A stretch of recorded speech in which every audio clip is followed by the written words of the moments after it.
Hi there, my name is Bolaji and this is Beyond Borders with Bolaji.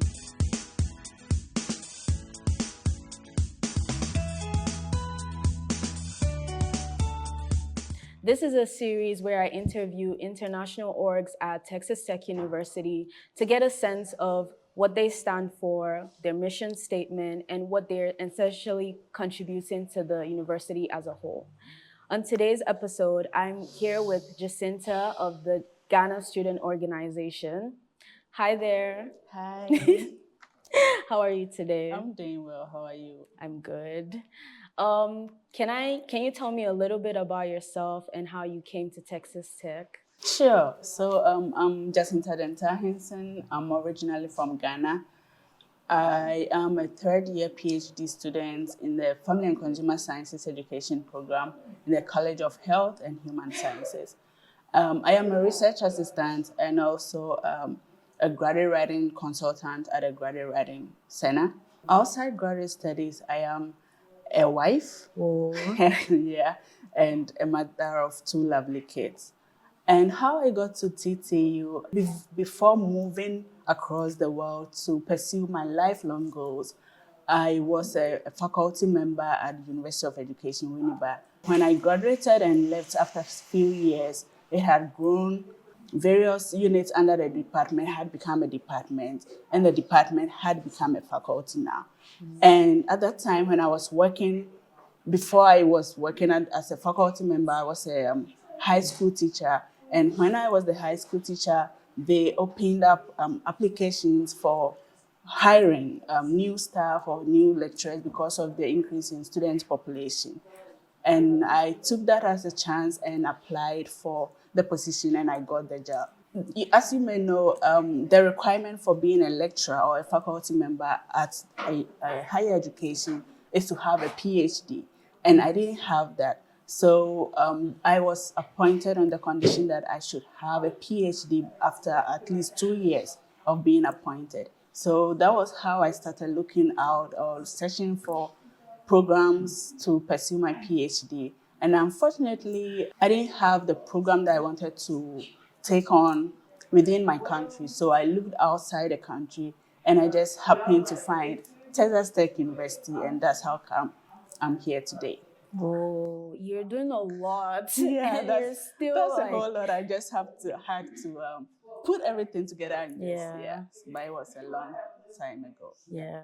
And you mentioned that you're also like VP of Ghana Student Organization. How did you like start with Ghana Student Organization? How did you become active? Yes. So when I got the admission to be in TTU, there was this orientation for new international students, and I obviously I joined the workshop and orientation. And during the orientation, I was just scrolling through the participants for that orientation, and I happened to recognize a Ghanaian name.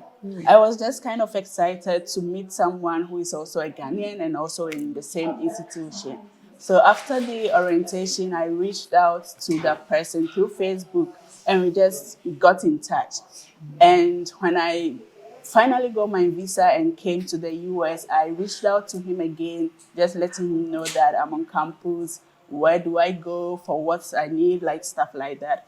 At the time I got to campus, he wasn't available. He was out of town because school was out of session. It was in December. So he gave me another contact to reach out to, which I did. And that person I reached out to happened to be the founder of the Ghana Students Association. I kind of became friends with him and he introduced me to the association. We went for our first general meeting and it felt like I was home. It was like home away from home because I met new Ghanaians and it was kind of a lonely experience for me before, but I really felt like I belonged there. We had nice local dishes. We played a lot of Ghanaian music and it was just a fun experience for me. And I've always been looking forward to being at those events and those meetings. So, yeah. You mentioned home away from home, and I feel like that is always the best description for these orgs.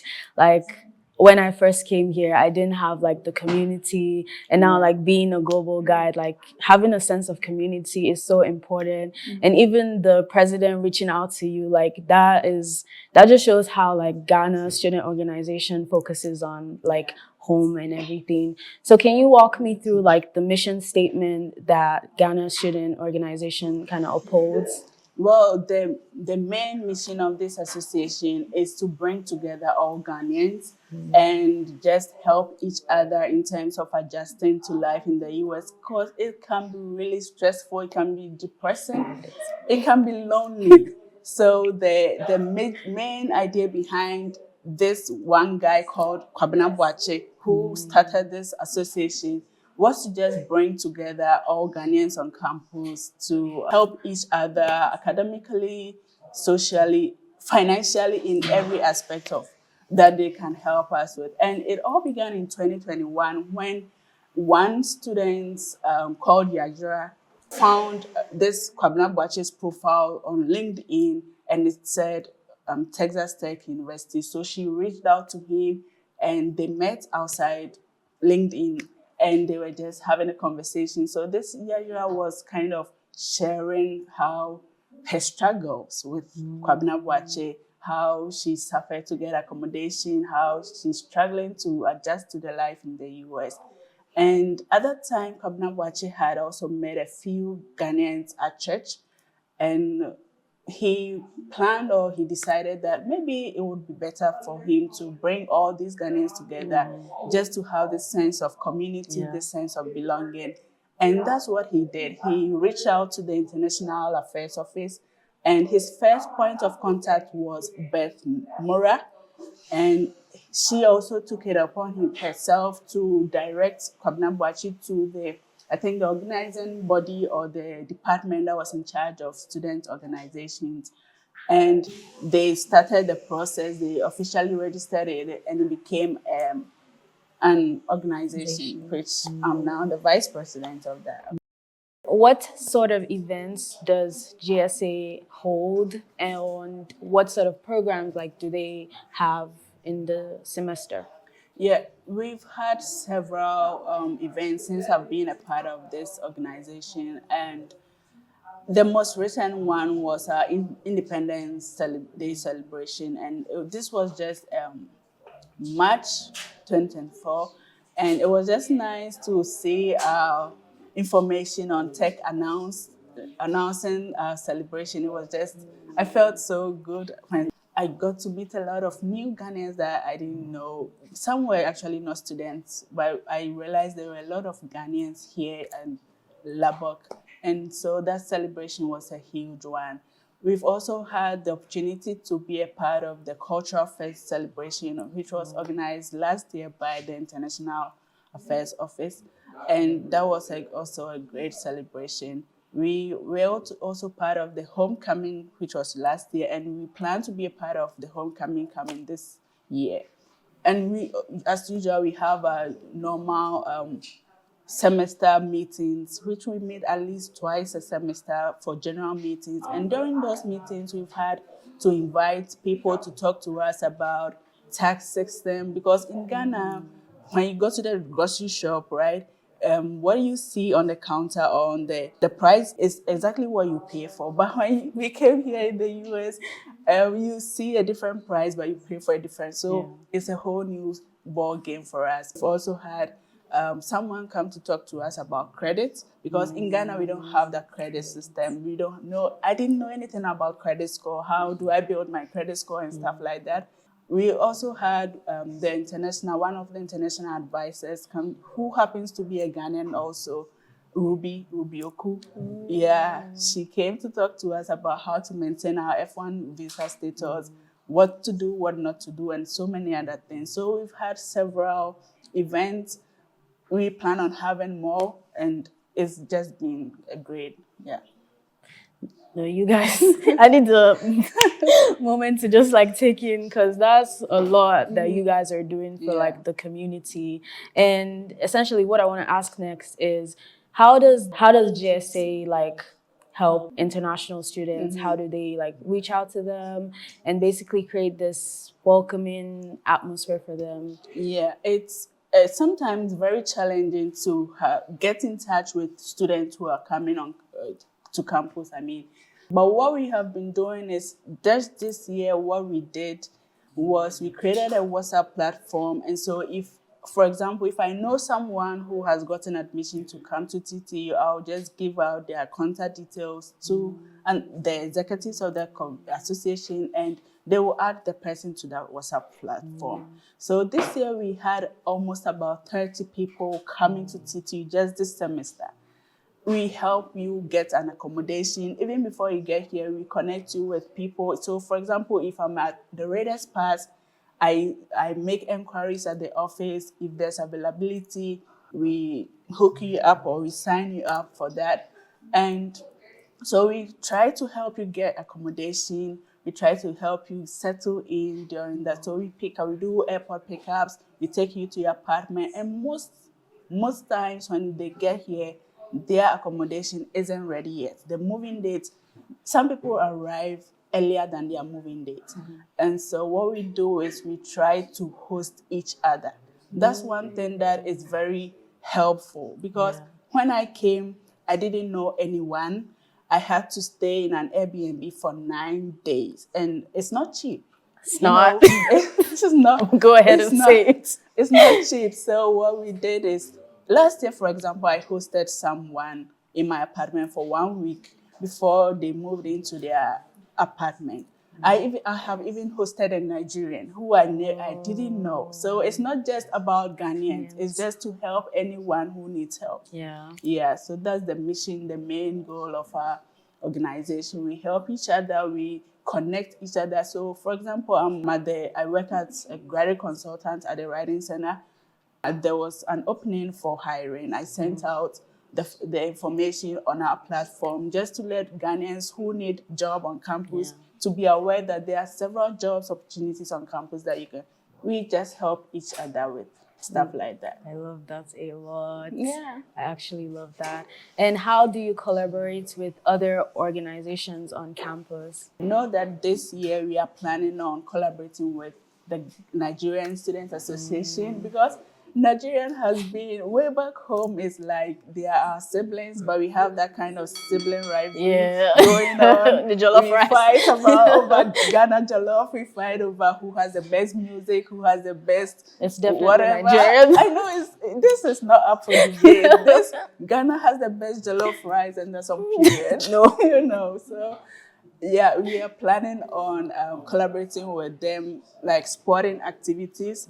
Maybe Ghana versus Nigeria, that would be so fun. We can have cooking competitions where we prepare Ghana jollof and Nigerian jollof. And we just let the TTU community decide who has the best jollof. But I know for sure it will be Nigerian jollof. it will be Ghana jollof. That's not up for debate. So yeah, that's the plan for the semester. We actually want to collaborate with. Okay.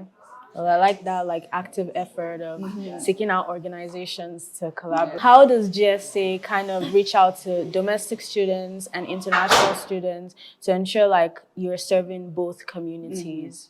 It's been challenging because some people we do not know, but the thing is, when we get to know one person, it's kind of like a snowball thing. We meet one person and they introduce us to the other person. So that's how we've been trying to get in touch with them.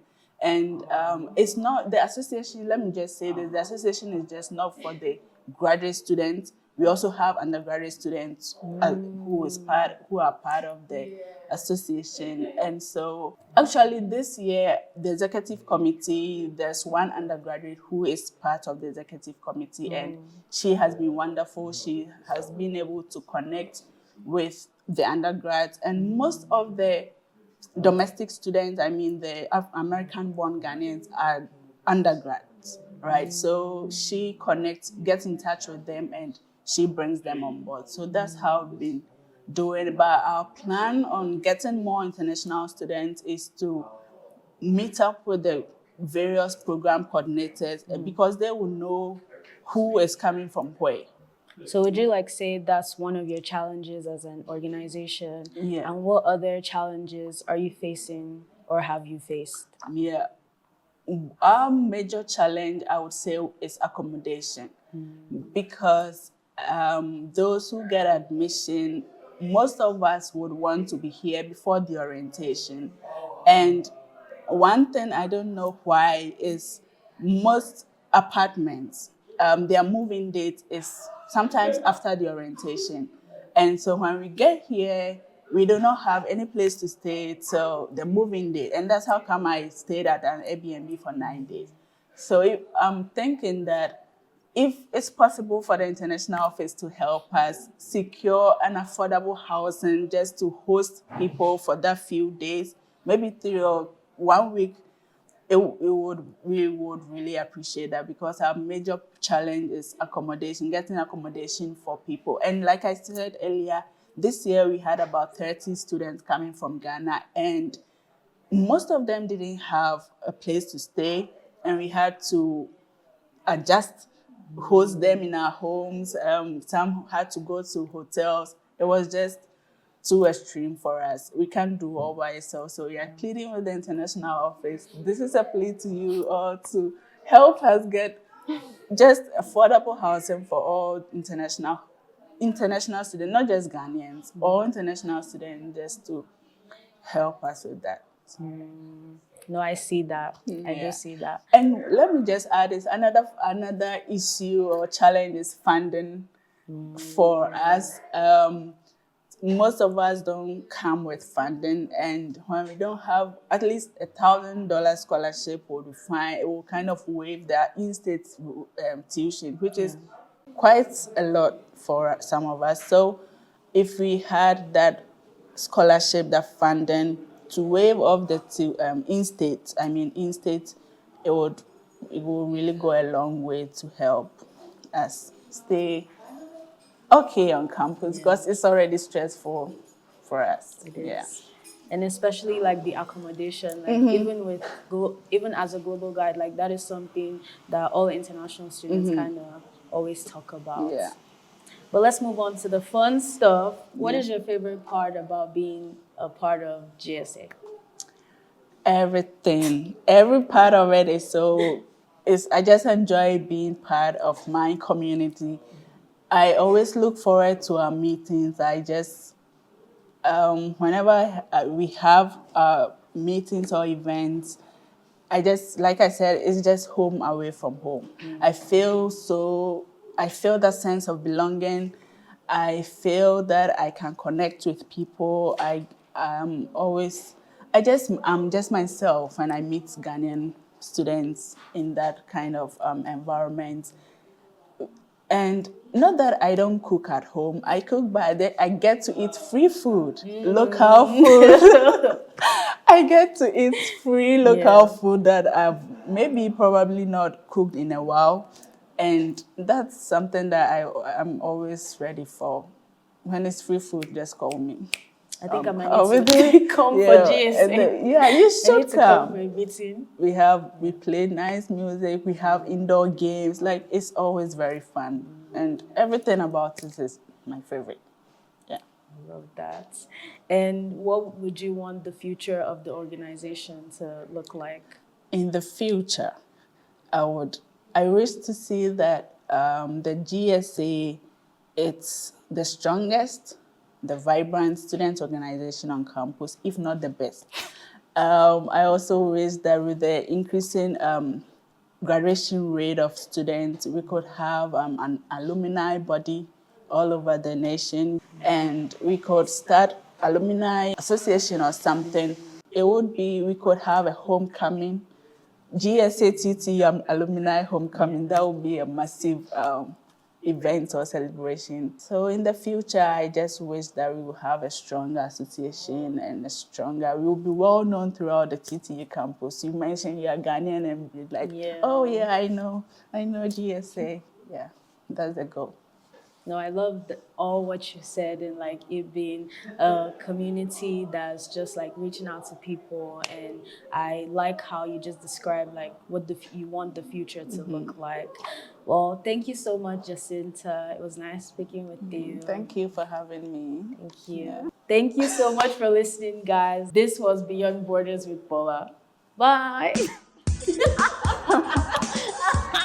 Oh my